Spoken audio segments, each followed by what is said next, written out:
What's up, Inspired Girls? Welcome back to Inspired, the podcast all about being designed for a purpose, discovering self, and being transformed by dwelling with God. I'm Jessica, and I'm on the Inspired team here at X Church. And today we have Pastor Tim's wife, Lorelei, on the podcast to share what dwelling with God looks like in every season of life. She's been a newlywed, she's had young kids, she's been a part of starting a church with her husband, and all the things in between. And she talks about how it looks to spend time in his presence through it all. So listen in.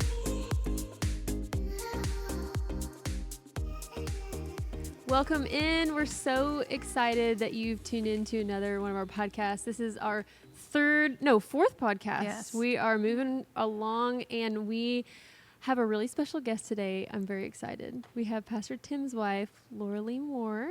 Thank you for having me. Yeah, welcome. It's an honor. And as always, I've got Janice with me today. And over the past couple of episodes, we've been talking about kind of some ideas that we've been coming around as we've kind of launched this new initiative called Inspired. And we've thrown around words like design, discover, and dwell. Mm-hmm. And so Janice and I, if you didn't hear the first podcast, you're going to want to go back and listen, because we really unpack what inspired means, where it came from. And then we talked about those three words kind of following that. And we talked about how sometimes we think of it on a linear scale, like our walks with Jesus on a linear scale, but what we've kind of discovered is that it's very cyclical, and that we kind of go around discovering, or seeing his design and the way that he's wired things, the way that he's created things. Like the most powerful and brilliant and artistic creator just created everything, down to like our paths, each one of our paths and our stories. And then we talked about discover, and we had on Rebecca, and it was awesome. And she really, the thing I love that she really came around was she talked about how not only being known and identified by what she does, but who she is becoming. And that's all about discovering. It goes right into discovering who God is, because once we finally establish our designer and our creator and understanding who he is and discover who he is, then we start to discover who we ourselves are. So, and then today we're going to be talking about dwelling. And dwelling is a little interesting of a word. I don't think that it sounds almost like an old English word, if you ask me, just to dwell. So Lorelei's going to unpack that. Well, 23rd Psalm, dwell in the house of the Lord forever. Yeah. So, but I really think that through this conversation today, will uncover the modernness of dwelling and what that looks like in our everyday lives. And if you come into this podcast with the question of wondering what it means to dwell with God, I think by the end, you're going to have a really good definition and example of maybe what that could look like in your life as well.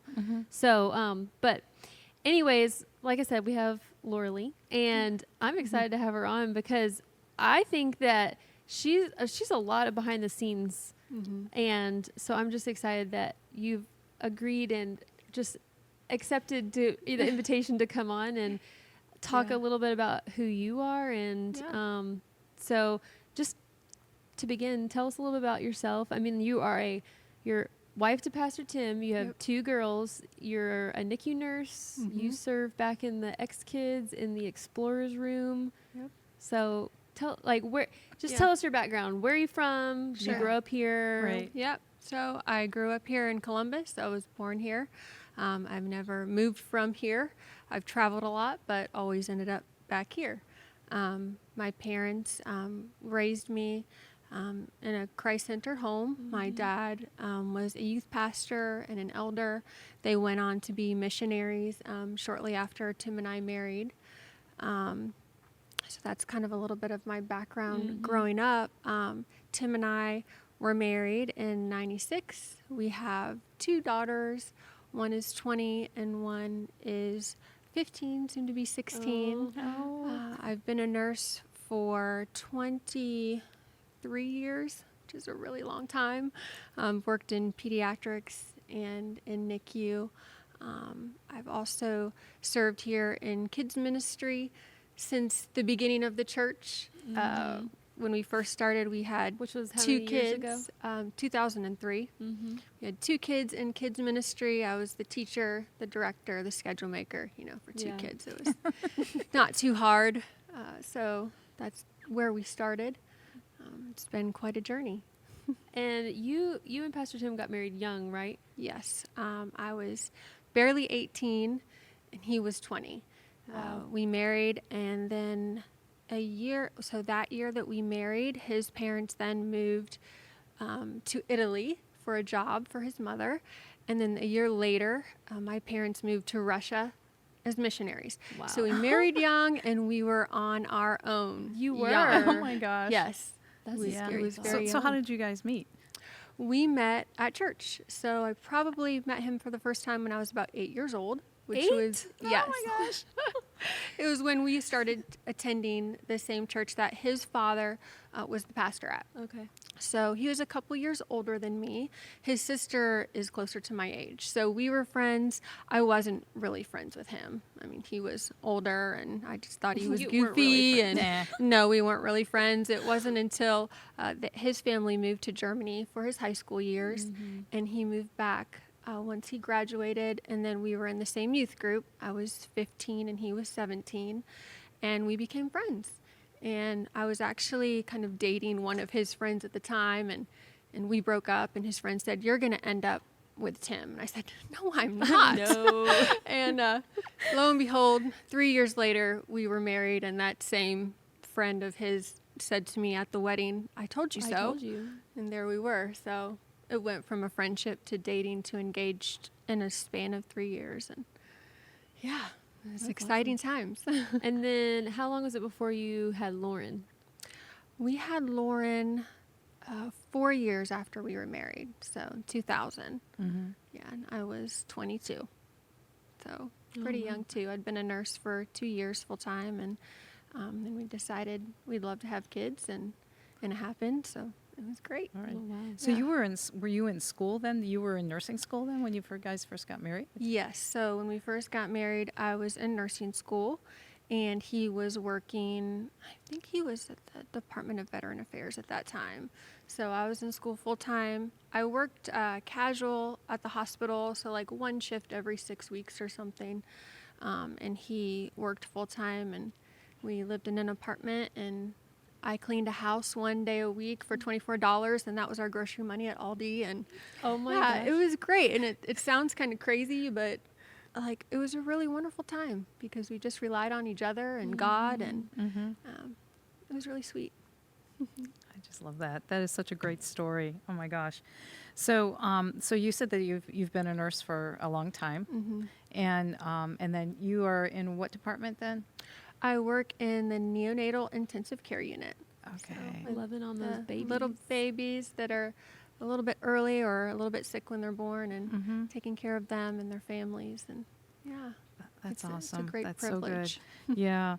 So talk a little bit about what it was like. Obviously, Pastor Tim is the lead pastor here at X Church, and you're his wife. And what was that like? I mean, what went into that whole thing of, okay, I mean, did you just wake up one day and just say, hey, let's start a church? You know, I'm sure it wasn't, but tell us a Yeah. little bit about that story.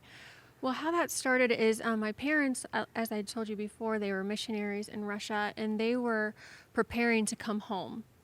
And they had said to us, when we come home, we've been thinking, and we really think that we would like to start a church. Like, we feel like that's where God's leading us. And we're like, okay, that's great. So they came home, and we started, getting together, talking about it. What would this look like? And kind of laying it all out. Yeah, this is what we're going to do. And I remember one time when we got together, my dad looked at Tim and he said, and I think you're supposed to be the pastor. Oh, wow. And we said, what? Really? I Had he I ever was, considered like, well, he'd always known, like, from a young age that he was called to be in ministry. Okay. And we'd always been a part of leading small groups. He'd been a part of leading worship, very involved at the church we were at. So he knew that he was called to ministry in some capacity. So when my dad said that, it really kind of took us aback. But he agreed. He said, you know what, you're right. I think that is what God is calling us to do. And then a short time on, one of the other families that we started the church with looked at me and she said, so are you ready to be a pastor's wife? Oh my And I gosh. thought, what does that mean? Like I didn't, you know, wow, is there something officially that I'm supposed to do? I was 22 at the time, you know, very young. And I thought, okay, God, I'm just going to be here to walk this out with Tim in whatever capacity you would have me to be. And as I said at the time, I was in full-time nursing. I actually worked at 2 different hospitals. I have for a lot of my career. But at that time, it was supporting Tim, supporting the whole team. We were only 4 families starting this church, so it was kind of an all-hands-on-deck kind of thing at that point. Yeah. So it wasn't an exact, like, laid out course, like, this is what it's going to look like. It was more of walking it through one day at a time. Yeah. So, Talk about dwelling with God. yeah. I mean, Yes. really, when what you're just describing, that to me, that's part of dwelling with God. It's like like you said, we don't know what this is going to look like, Right. but we're just going to go ahead and do it. My Yes. goodness. But at first, he was still working and you Right. were working, right? Right. What went into that decision to, say, okay, we're just all in with this? Yeah. So he was working full-time. I was working, I went down to part-time, taking care of, it was just Lauren at the time. And he was actually what they would call bivocational. He was the pastor and he held a full-time job with the state of Ohio for the first 4 years of the church being started. And then at some point, I know he was challenged by one of his mentors, I think it's time for you to really consider going full-time with this. I think you're going to see God bless that and you're going to see growth when you do that. And we had gone to a conference and we were on a flight on the way home from the conference and God was kind of working in me. I was anxious. I was worried. I was, that's his full-time job. That's where we get our benefits. Yeah. That's stable. We're taken care of. And we were on the plane and I was reading my Bible and God spoke to me through a verse that said, those who put their hand to the plow and look back are not fit for the work of the kingdom of God. Yeah. Wow. And I thought, oh, wow. Wow. So it was like in that moment that God really said, it's time. Like it's time to trust and dwell, remain, like all those things, abide in me Yeah. and I'll provide. Yeah. I'll provide for you and take care of it. And he did. Like he's been unendingly faithful through the whole journey. Yeah. So what did that, like you walking that out, you said you had Lauren, right? Did you have both girls? So in 2007, I had Lauren and then Audrey was 2. Oh, wow. Lauren So would've been about you're 4 months making ago. a really big financial transition when you have a 2-year-old and then you have Lauren. And Right. so what did that look like as far as like,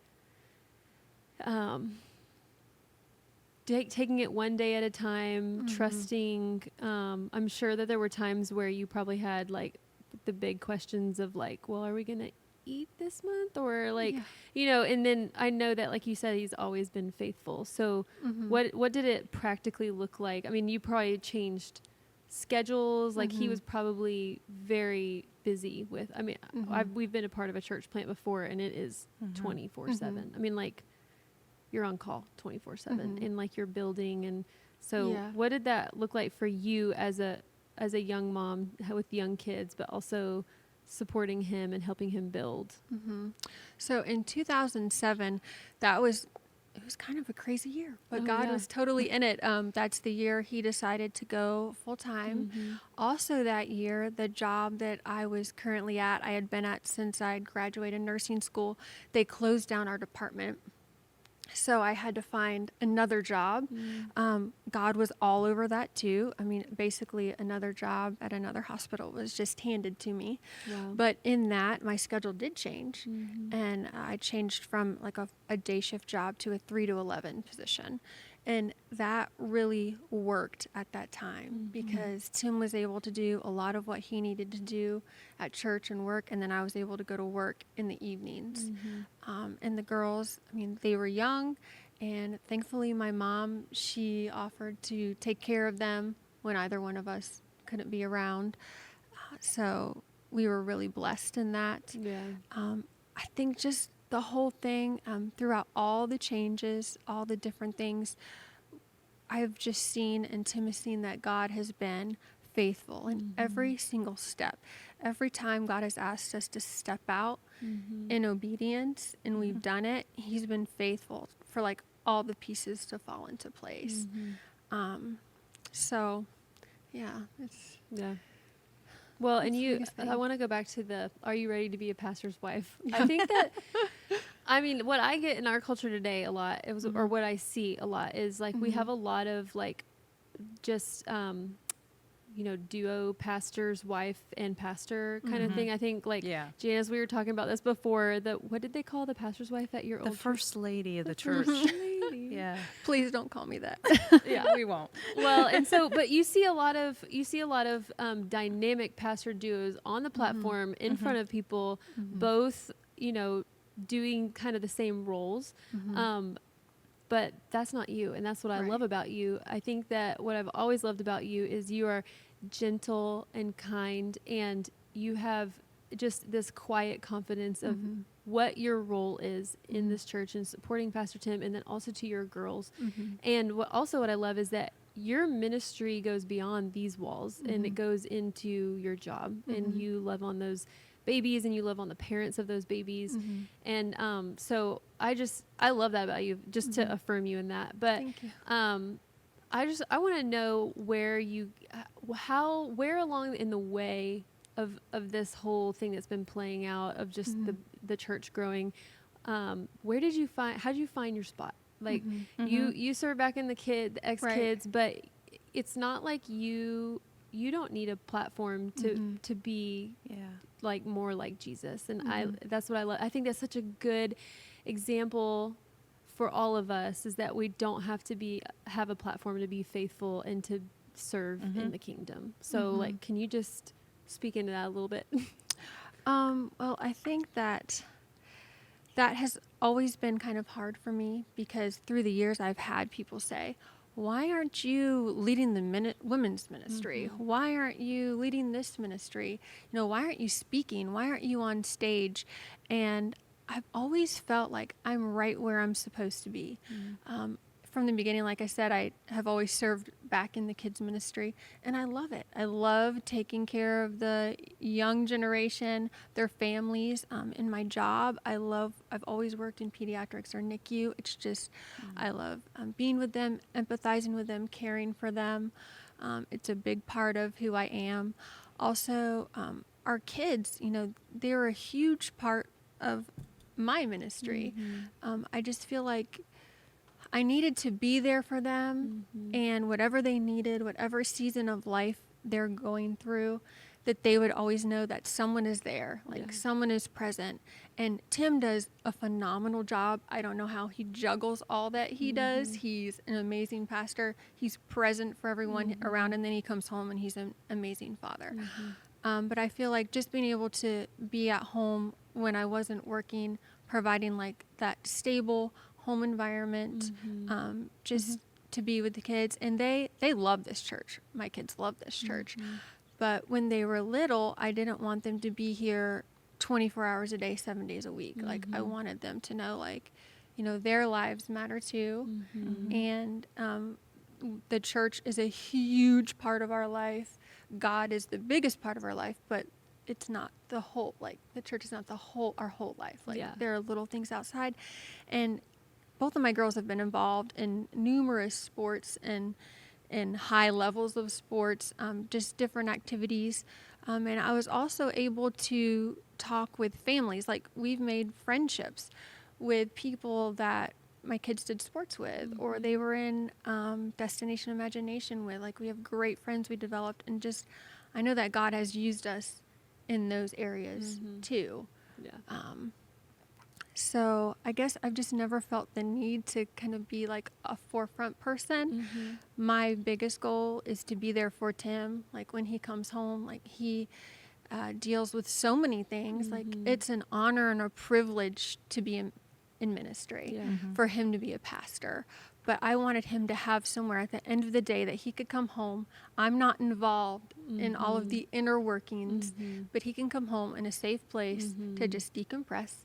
And Yeah. and I'd be there, and the kids would I be love there. that. So Well, it's because, well, and it probably takes a lot of patience and coming to discover who God is and who you are through, like Yeah. through Him, to say, I'm not the front person. I mean, I think that in our culture today, I mean, like through the media that we have available to us, I mean, like I mean, you can post a picture and you're automatically in front of people, but I mean, like you're not even a whole lot on Yeah, social media no, anyway. I it's mean, not just my thing. I think it's just, I guess what I'm trying to say is I think it's a rare gem to Yeah. find that, to be desirable, and someone that does that and sets that example, just that we have for us in our church, to be able to see your desire to want to create the environment that you have for your girls and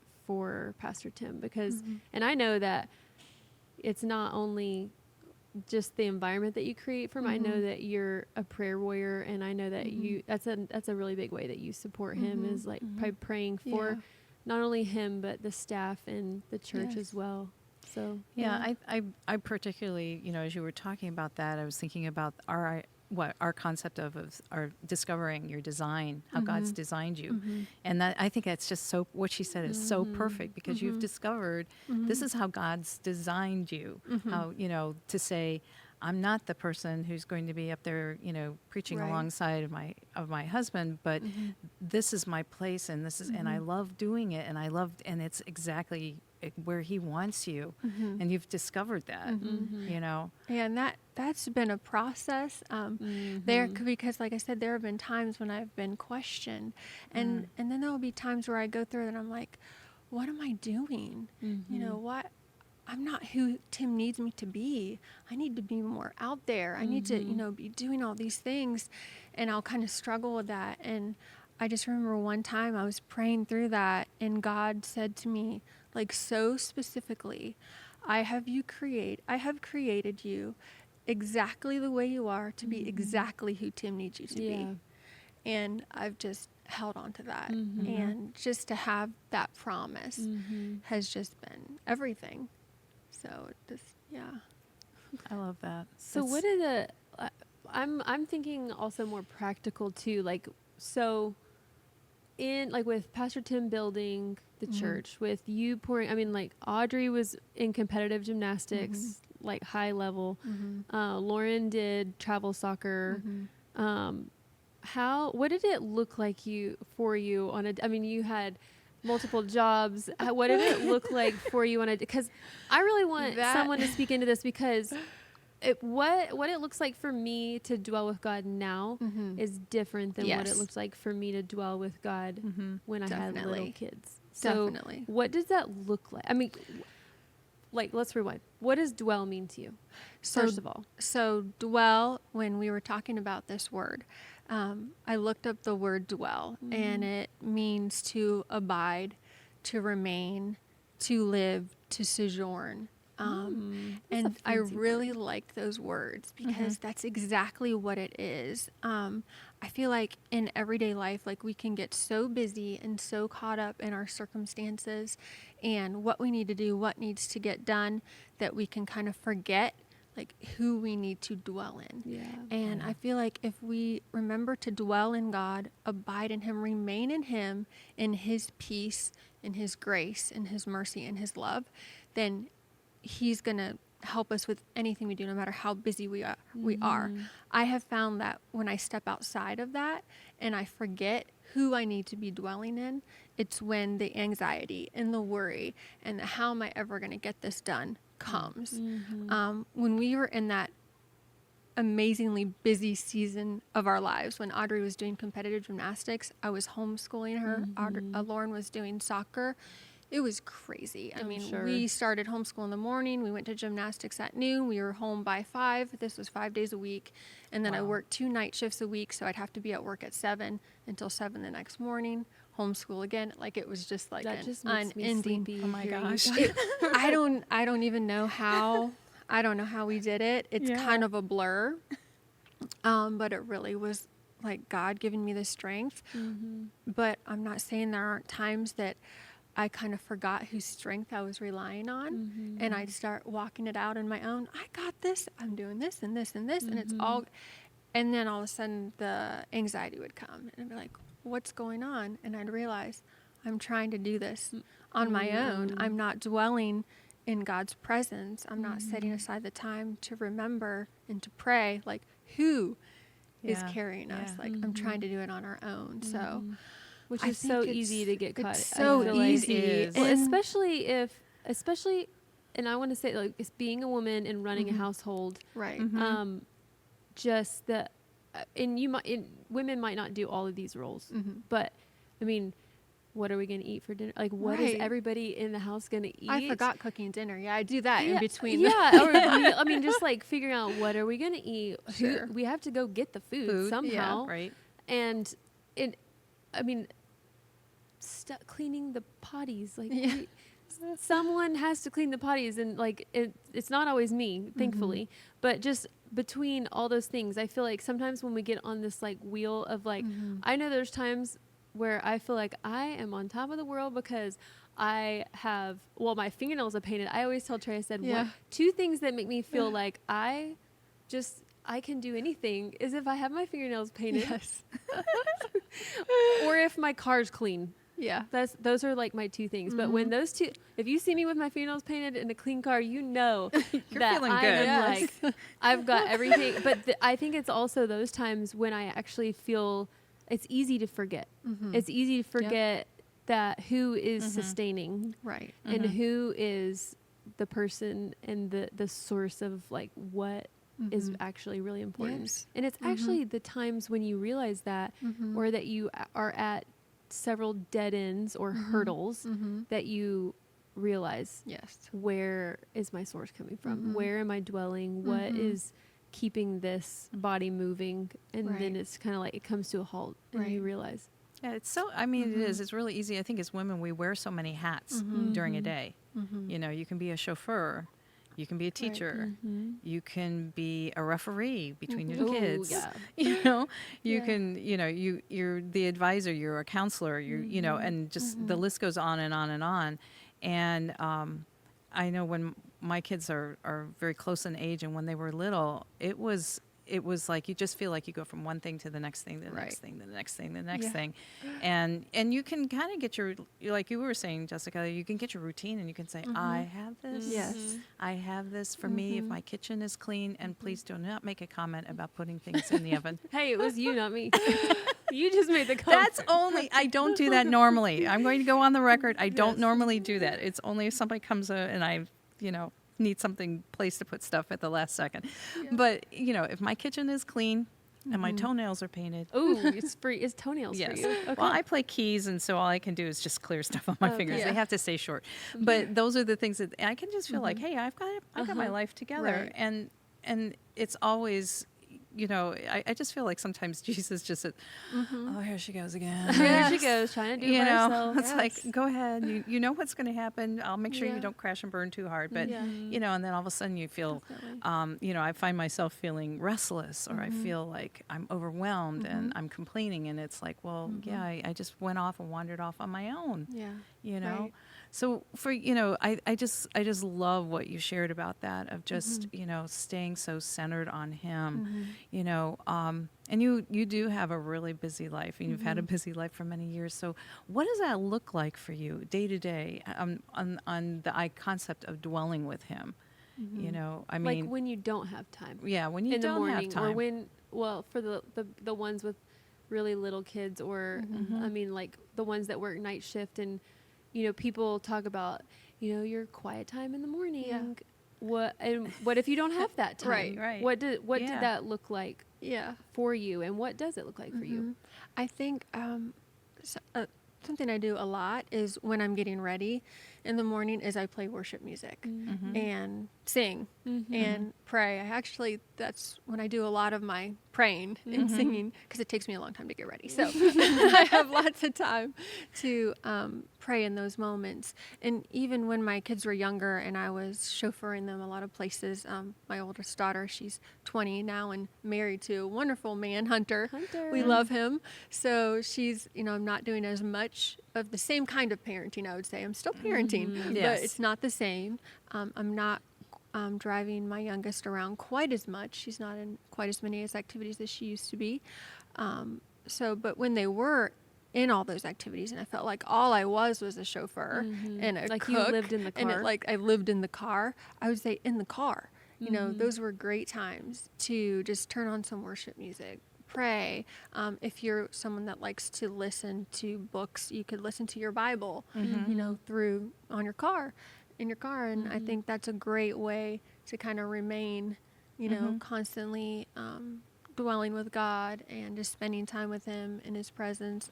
As the kids got older, I had a little bit more time to really just sit aside time, sit in the Word, sit with God, listen. I think it looks different in every stage of life, and whatever stage you're in, it looks different, and it's constantly evolving. Like I said, our lives are changing right now as our one daughter is older and married. Audrey's getting a lot older. She doesn't need us nearly as much. And it's like, wow, okay, what do we do now? Like, this is I'm in the midst of change. So I'll keep you updated on that. Yeah. Well, and just to be, I love how you said, like, the worship music, the praying while you're doing. I feel like so many times I was so guilty, or I would put the guilt on myself of like how I'm spending time with God is not enough, because there were people in my life who didn't have young kids, and they could be like, well, what I learned about God, or like what I'm learning about God is that, like I brought out the commentary and I brought it, and like, it's just like, and I put that on myself. I was just like guilting myself, being like, oh, like, well, I don't have time to do that. But just to say, and give yourself grace. I mean, God just wants a relationship with us. And if we're honest, like, our relationship, it looks different with different people in different stages of life. I mean, at one point before I had kids with my mom, I was just able to like go shopping with her or go out to eat with her. But when I had kids, that changed because my responsibilities changed. Right. And so what time with her looked like after that happened is bringing my kids along with me and like having lunch at her house or going shopping with my kids. And so I had to adjust what my relationship was. I think the same thing goes with God, is that He's not expecting that we have this long, drawn out prayer session that lasts from 4 a.m. to, 9 a.m. until like things start picking up. It's those little interactions, because I talk to a lot of young moms now.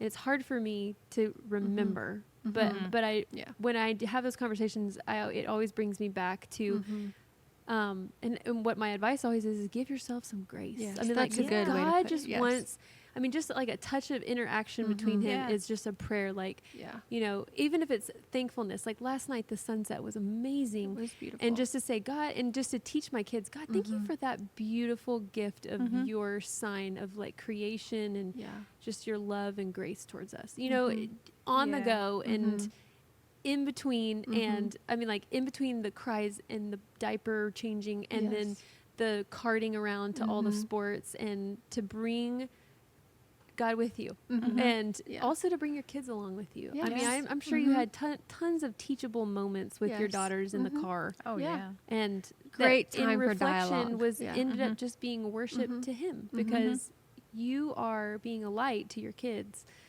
at the same time, and it's all worship. Yes. Well, God's not ignorant of the stage of life that we're in. Right. No. And, He's the one that, that enabled you to have children. So He's not, I just love what you said, Jessica, that it's like we guilt ourselves and say, oh, well, I don't have this exact regular time every morning, Right. you know, to do that when I've got little ones running around all the time that are unpredictable little human beings, you know. So, but God knows the stage of life that you're in. And, you know, just the whole idea of, like you were saying, you know, the conversations in the car and stuff like that. When my babies, you know, when my kids were babies and they'd be up in the middle of the night, you know, nursing or something, it was like, okay, I'm just going to pray. And so sometimes that was my quiet, That was your Yeah. my time. quiet Yeah. time, because it was Yes. like, okay, I've got this time. Right. So I'm just, you know, I'm going to use it, because I'm not going to have it once everybody wakes up, and that's okay. Yeah.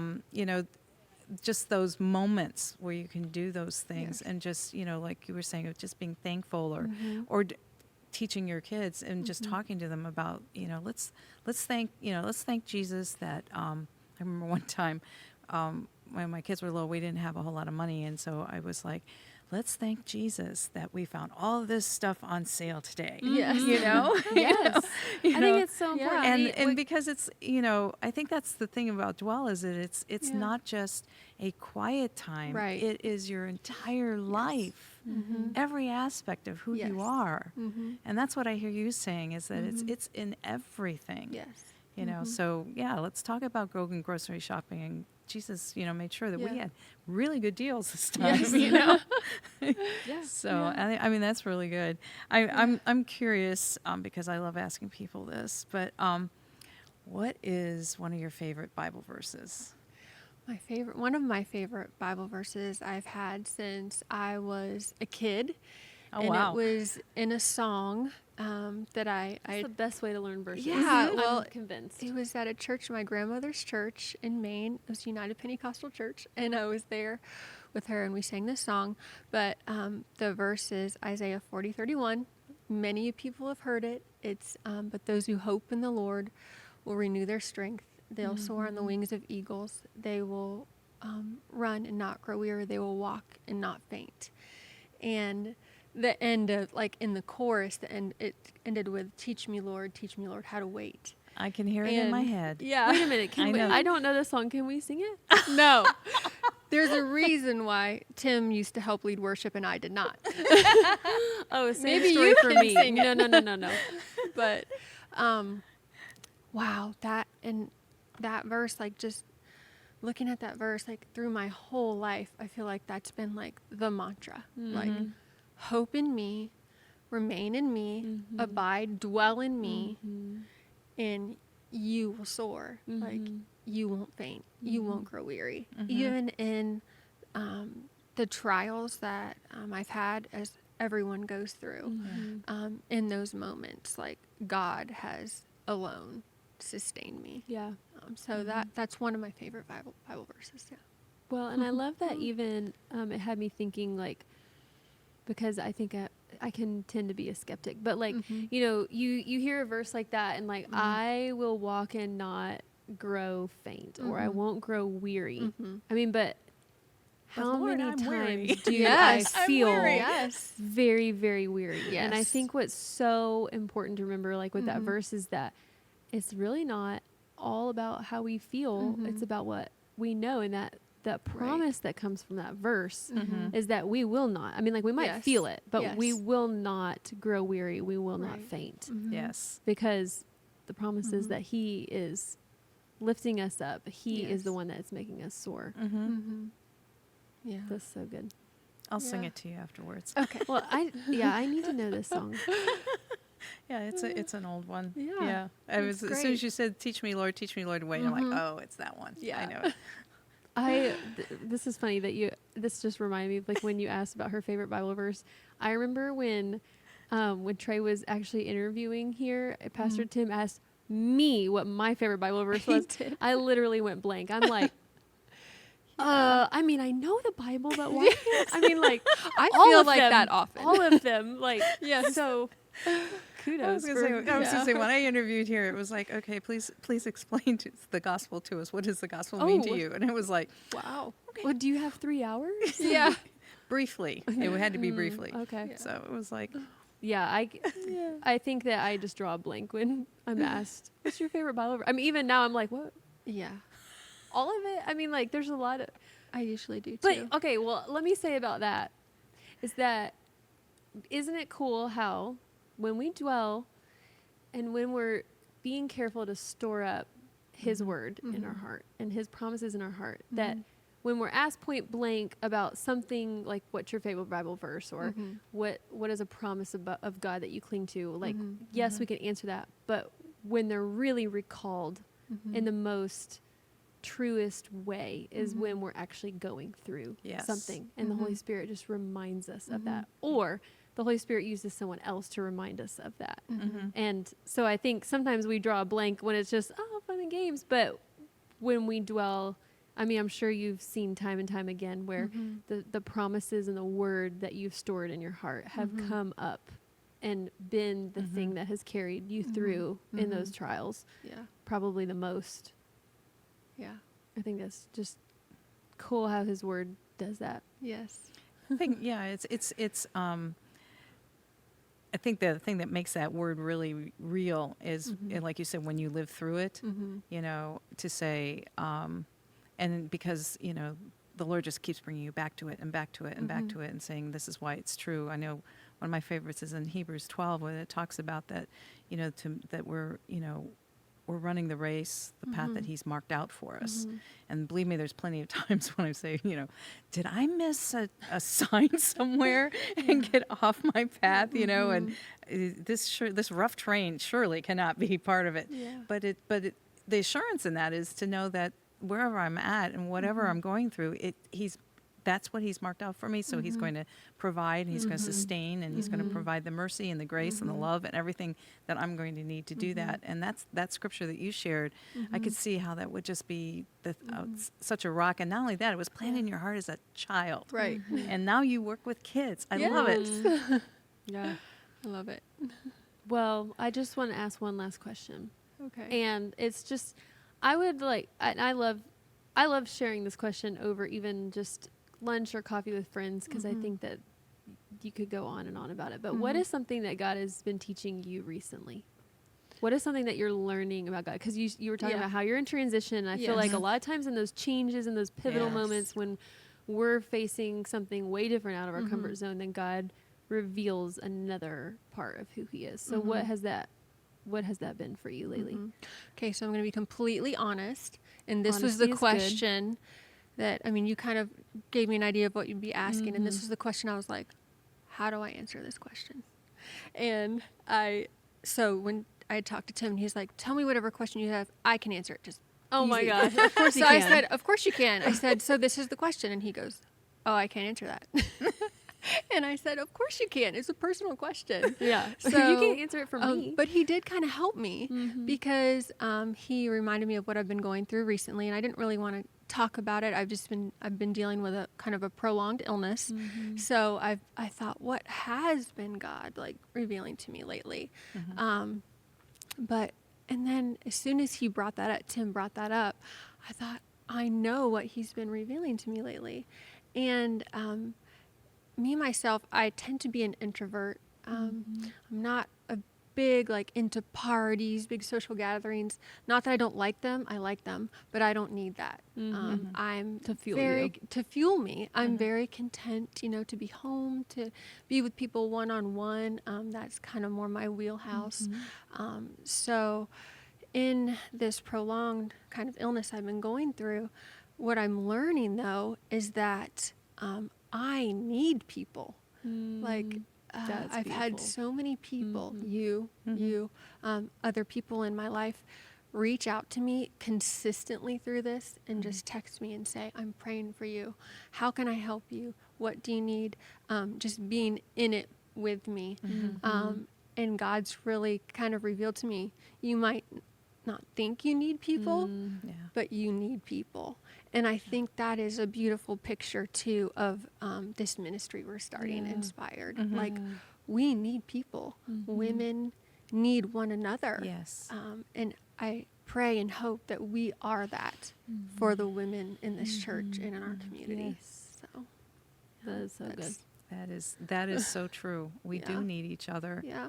And that is our hope through Inspired, to for women to make connections with one another. Yeah. Mhm. You know, whether it's one-on-one or in small Yeah. groups or whatever, because you know, that's the place where you find the support, where you can be honest, and you can get, you know, you can be transparent, Mhm. and also be encouraged. Yes. You know, that, you know, I hear you saying that it's so important to Yes. encourage one another rather than assume that, oh, they're fine. Yeah. You know, they have, you know, she has it all together, Right. Or you know, she's the pastor's wife, so right, she's yeah, fine. so she's Right. but you know, we all need that. Yeah. That's Well, and all. I feel like we live as connected as we are Mhm. as individuals in our world today through social media and different platforms or whatever. We're actually pretty isolated, or we Yes. can be pretty isolated if we're not making the effort and the like having the intention to live in community with others. And that's really what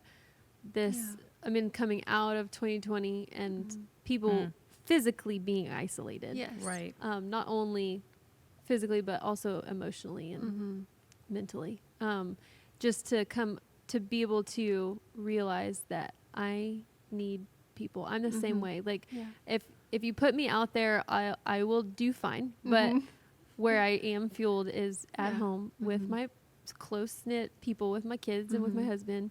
But like you said, it's such an important truth to know that to function in a community, you have to lean on one another and just to be shown that people care for you and that Yeah. they want to carry you and they want Yes. to carry you with their prayers and Yeah. they want to invest in you. They want to, Right. I mean, that just is to be loved and known by Right. someone makes all the difference. Yeah. And like, isn't that Yes. beautiful that God used other people to show Yes. you that Mhm. you are loved and you are Yes. known by people and Yeah. that it was in his plan to show you his part of his character that you need others to. Yes. Yeah. Mhm. And when you allow someone else to do that for you, it is a gift to them. It is. I've always loved doing it for other people. Like, I'm one of those people. What do you need? Let me help you. Let me pray for you. But when it comes to myself, I'm like, no, I'm fine. But yes, it is. Yeah. It's a gift to give to others. Well, That's- yeah, that's amazing. Well, thank you Yeah. so much for coming Yes. on and Thank taking you. time to be here and really just being willing to, and like you said, you're an introvert Yes. and you like to be behind the scenes. And so I know like that this was this, you know, it might be a big step for you, but just be encouraged that there are going to be so many women that are blessed through this. That's and right. just, I mean, because we've talked about it before, stories. People, everybody has a story and Right. God uses everybody's stories uniquely and you just never know who or how or where your story will touch someone Right. else. So That's thanks good. for being willing and you know, obedient to the call to, you know, even just Yeah. sit on a Thank stool you. and I talk know. about your Fun. life. It's So refreshing. yeah.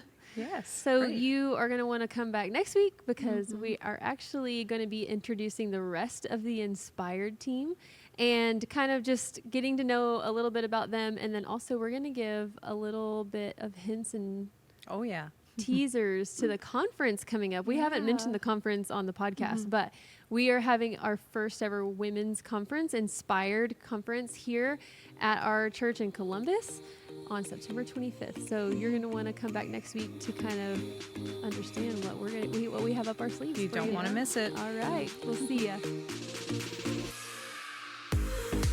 Thanks so much for listening. Our hope is that everyone who hears these episodes, near or far, would know that the invitation at our table is always open. You might not be sitting at this table, but our desire is that you would join in on these conversations. So if you were inspired by today's talks, send us an email at inspired@thex.church. We'd love to hear your thoughts, stories, and questions.